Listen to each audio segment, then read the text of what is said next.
Kemudian rukun sembahyang yang keempat. Nah, yang keempat. Bacaannya Bismillahirrahmanirrahim.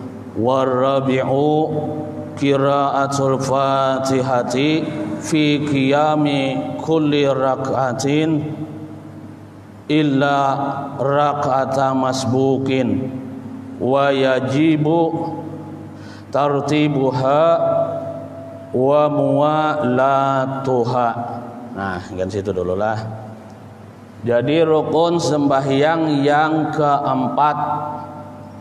Rukun sembahyang yang keempat yaitu membaca suratul Fatihah. Nah, jadi membacanya di mana? Nah, di waktu, di saat berdiri tiap-tiap rakaat. Nah, jadi membaca suratul Fatihah itu di waktu, di saat berdirinya tiap-tiap rakaat. Rakaat pertama membaca Fatihah, rakaat kedua membaca Fatihah. Kalau ini sembahyangnya yang 4 rakaat, yang ketiga juga membaca suratul Fatihah, yang keempat pun juga membaca suratul Fatihah. Jadi tiap-tiap rakaat, nah di saat berdiri pada tiap-tiap rakaat. Melainkan ujarnya yang kada membaca suratul Fatihah, rakaatnya orang yang masbuk. Nah, jadi rakaatnya orang yang masbuk tuh kada membaca Fatihah. Nah, nah, jadi di sini ujarnya orang yang masbuk itu huwa man lam yudrik ma'al imami zamanan yasma'u qira'atal Fatihah, ujarnya. Jadi orang yang kada memperdapati beserta imam waktu yang panjang untuk membaca Fatihah. Jadi kada sempat orang tersebut membaca Fatihah. Lah, jadi di sini ini ada sedikit masalah masbuk, kita bacakan. Yang namanya masbuk ini orang yang ketinggalan. Nah, orang yang terdudi daripada imam. Imamnya sudah membaca Fatihah, selesai sudah membaca Fatihah, imamnya rukuk sudah, dia baru baru bertakbiratul ihram. Itu orangnya orang yang ketinggalan. Itu namanya orang yang masbuk. Makmum yang terlambat ini boleh juga dinamakan. Jadi yang namanya orang masbuk itu ialah makmum yang tidak sempat menyempurnakan Fatihahnya. Jadi kada sempat menyempurnakan Fatihahnya, itu juga dinamakan orang yang masbuk. Pada waktu berdirinya imam, jadi kada sempat inya menyempurnakan Fatihah di waktu berdirinya imam. Termasuk juga orang yang masbuk, makmum yang mengikut imam, sedangkan imamnya itu dalam keadaan rukuk. Nah, jadi pas imam rukuk, si makmum ini baru datang, baru bertakbiratul ihram, sedangkan imam sudah dalam keadaan rukuk. Itu juga dinamakan makmum yang masbuk. Kemudian lagi orang yang masbuk. Nah, orang yang masbuk hendaklah langsung bertakbiratul ihram dengan berniat mengikut imam. Jadi apabila kita terlambat, misalnya imam sudah membaca ayat. Imam sudah membaca ayat. Kemudian sedangkan kita baru datang, baru bertakbiratul ihram, dan setelah selesai si imam ini membaca ayat kemudian rukuk. Nah, kita langsung haja rukuk. Kada usah ada usah Fatihahnya tadi, suratul Fatihahnya tadi diselesaikan. Langsung aja kita mengikut imam yang sedang rukuk. Jadi langsung bertakbiratul ihram dan berniat mengikut imam. Tuh hendaklah orang yang masbuk seperti yang demikian. Kalau imam sedang rukuk, hendaklah terus rukuk. Ikuti aja bila imam sudah rukuk, langsung aja si masbuk ini juga rukuk. Jangan membaca doa iftitah. Jangan hendak membaca doa iftitah, jangan membaca a'udzubillah.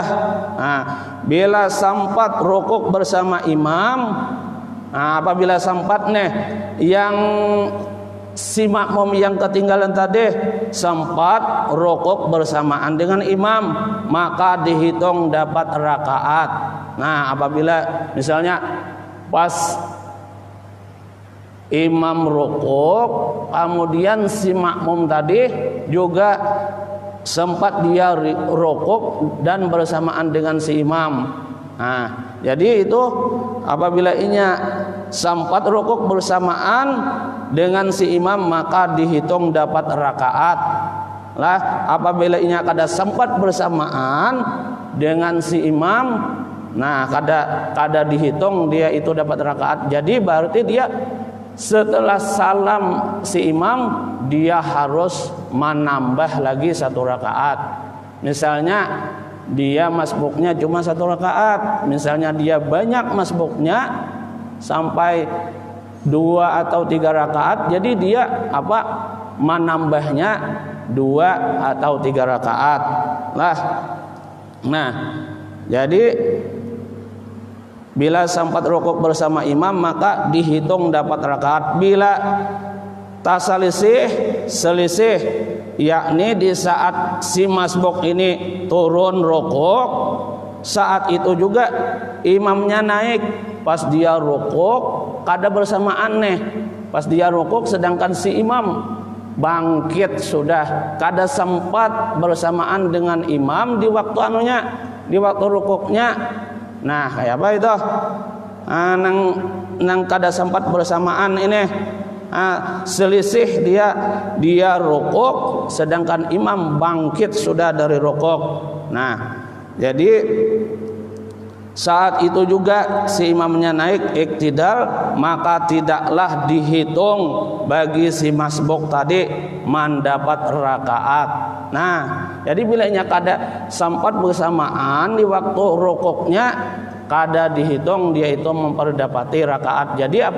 Jadi dia apabila salam si imam, si masbuk ini dia harus menambah rakaatnya. Berapa yang dia ketinggalan, segitu juga dia menambah rakaatnya. Itulah pengertian orang yang masbuk, orang yang terlambat di dalam sembahyangnya mengikut imam. Ya Bapak. Habis sudah masalah sembahyangnya orang yang masbuk. Jadi membaca Fatihah tadi di saat berdiri tiap-tiap rakaat, kecuali rakaatnya orang masbuk. Jadi orang yang masbuk tuh kada usah membaca rakaat, langsung aja mengikuti si imam. Wa yajibu, wajib membaca Fatihah tadi, wajib membaca Fatihah tadi tartibuha baurutan. Membacanya Fatihah, suratul Fatihah itu baurutan, jangan tukar-tukar bacaannya, tabulak balik. Baurutan dari ayat ke ayat, artinya tersusun bacaannya dengan tertib bacaannya tadi. Wa muwalatuha, dan bersambung-sambung bersambung-sambung. Jadi sini penjelasan orang yang membaca Fatihah. Syarat-syarat membaca Fatihah itu ada 12 syarat-syaratnya. Yang pertama, tartib yakni membacanya tuh menurut susunan yang dikenal, menurut susunan yang sudah diketahui, menurut susunan yang sudah terbiasa kita baca. Itulah pertama. Yang kedua, mualat, yakni berturut-turut membacanya, tidak ada perceraian yang lama, artinya jangan terlalu lama berhentinya membaca Fatihah itu. Jadi jangan terlalu lama antara ayat-ayat Fatihah itu, dari ayat ke ayat jangan terlalu lama berhentinya. Itu namanya mualat, jangan terlalu lama putusnya dari ayat ke ayat. Mualat. Yang ketiga, memelihara sekalian huruf-hurufnya. Jadi memelihara sekalian huruf-hurufnya yang dan tasdid-tasdidnya. Jadi jangan sampai tukar, jangan sampai huruf bacaannya, huruf-hurufnya dan kayak an'am tuh, jangan disamakan an'am, jangan disamakan itu ada amjah, ada ain. An'am, itu jangan sampai itu ain itu tertukar huruf dengan hamzah. An'amta alaihim, itu jangan sampai kita baca jangan sampai kita baca amjah. An'amta alaihim, itu jangan sampai hurufnya itu tatukar lah. Jadi memelihara sekalian huruf-hurufnya dan tasdid-tasdidnya. Itu syaratnya. Jangan memisah oleh diam yang lama. Jangan terlalu lama berhenti. Harus nyambung, harus sambung menyambung gitu bacaan ayatnya. Jangan memisah oleh diam yang lama. Kemudian lagi yang kelima, membaca seluruh ayat-ayatnya dan termasuk ayatnya. Itu bacaan Bismillahirrahmanirrahim. Jadi Bismillahirrahmanirrahim itu termasuk juga termasuk suratul Fatihah juga. Jadi jangan kada bismillah kalau mau membaca suratul Fatihah itu di dalam sembahyang, karena itu termasuk Fatihah juga. Jadi membaca seluruh ayat-ayatnya dan termasuk ayatnya bacaan Bismillahirrahmanirrahim. Itulah. Misalnya ada orang nambah pendapat Al-Fatihah itu Bismillah itu kada termasuk bilangan suratul Fatihah aja. Itu marah orang nambah pendapat kayak itu. Tapi kalau pendapat kita bahwa Bismillahirrahmanirrahim itu termasuk Fatihah juga. Yang kelima, jadi membacanya seluruh ayat-ayatnya dan termasuk ayat Bismillahirrahmanirrahim. Kemudian lagi yang keenam, jangan salah membaca huruf-hurufnya. Huruf-hurufnya tuh diperhatikan juga Al-Fatihah tuh. Jangan salah membaca huruf-hurufnya atau baris-barisnya juga, jangan sampai salah. Yang apabila ini salah, hurufnya salah, barisnya salah, itu mengakibatkan mencederakan. Artinya cedera, artinya kada sesuai dengan maknanya. Kalau salah kalau salah hurufnya, kalau salah panjang pendeknya, itu akan merubah makna di dalam bacaan Fatihahnya. Kemudian lagi yang ketujuh, membaca waktu berdiri. Membaca suratul Fatihah itu di waktu berdiri. Membacanya bagi orang yang kuasa sembahyangnya berdiri. pada salat fardu lah. Ini bagi orang yang kuasa untuk berdiri pada sembahyang yang fardu. Kemudian yang 8, memperdengarkan kepada dirinya akan bacaannya. Jadi jangan membaca suratul Fatihah tuh dirinya sendiri aja kada mendengar. Jadi harus dirinya harus memperdengarkan bacaannya itu kepada dirinya sendiri. Jadi dirinya harus mendengar bacaan Fatihahnya. Jika normal pandangannya dan tidak ada guru di sekitar dia mengerjakan sembahyang itu. Kemudian lagi syarat yang ke-9,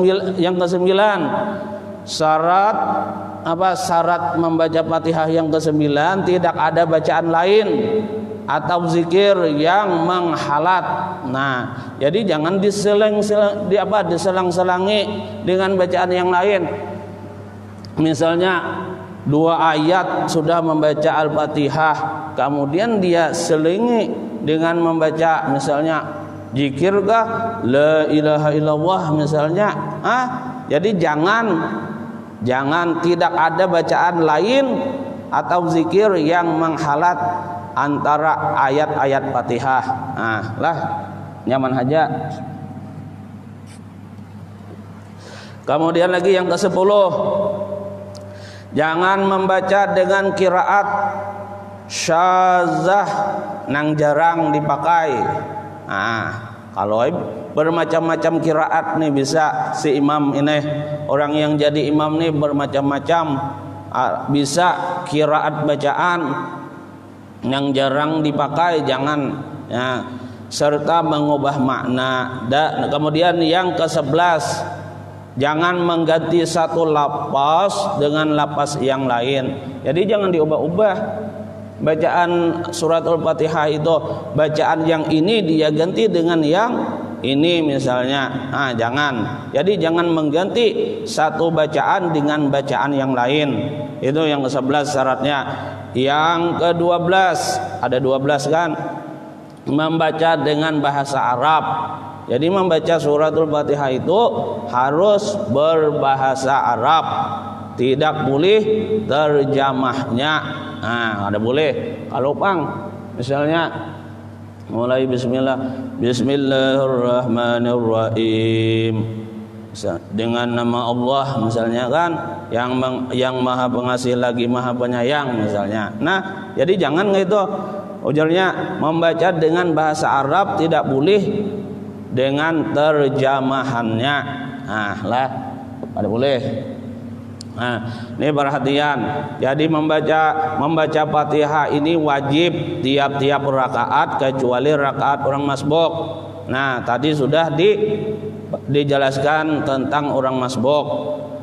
Jadi siapa tidak, misalnya inilah orang nang sembahyang nih kada hafal, siapa yang kada hafal Fatihah atau tidak bisa sama sekali membacanya, hafal kada atau kada bisa sama sekali membacanya, dan uzur belajar. Jadi uzur belajar karena ketiadaan guru. Amun di tempat kita ini, di lingkungan kita ini kada dapang yang uzur untuk membaca Fatihah nih. Karena banyak aja di lingkungan kita nih orang yang bisa mengaji, orang yang bisa mengajarkan bacaan Fatihah ini. Jadi kada ada alasan untuk kada bisa membaca suratul Fatihah. Karena banyak aja guru, orang-orang yang bisa mengaji. Jadi kada ada alasan ujur untuk belajar. Jadilah, dan uzur belajar karena ketiadaan guru untuk mengajar atau uzur lainnya, tetapi bisa membaca yang lain. Fatihah kada bisa hanya membaca. Tapi ada yang bisa, ada yang hafal selain daripada Fatihah. Lain pada Fatihah, maka wajib atas orang tersebut membaca 7 ayat sebagai gantian daripada Fatihah. Misalnya Fatihah misalnya berapa ayatnya. Nah, jadi sedangkan dia ada yang hafal selain daripada Fatihah. Nah, wajib dia wajib atas orang tersebut membaca 7 ayat sebagai gantian daripada Fatihah tersebut. Nah, kalau 7 ayat masih tidak bisa, misalnya lah 7 ayat masih kada bisa, hendaklah membaca zikir yang hurufnya tidak kurang daripada huruf Fatihah juga. Misalnya lah Fatihah sudah kada hafal, kemudian ayat-ayat yang lain kada hafal, yang bisa cuma zikir saja. Jadi apabila ini ada kebiasaan cuma zikir saja, hendaklah membaca zikir yang hurufnya itu tidak kurang daripada huruf suratul Fatihah.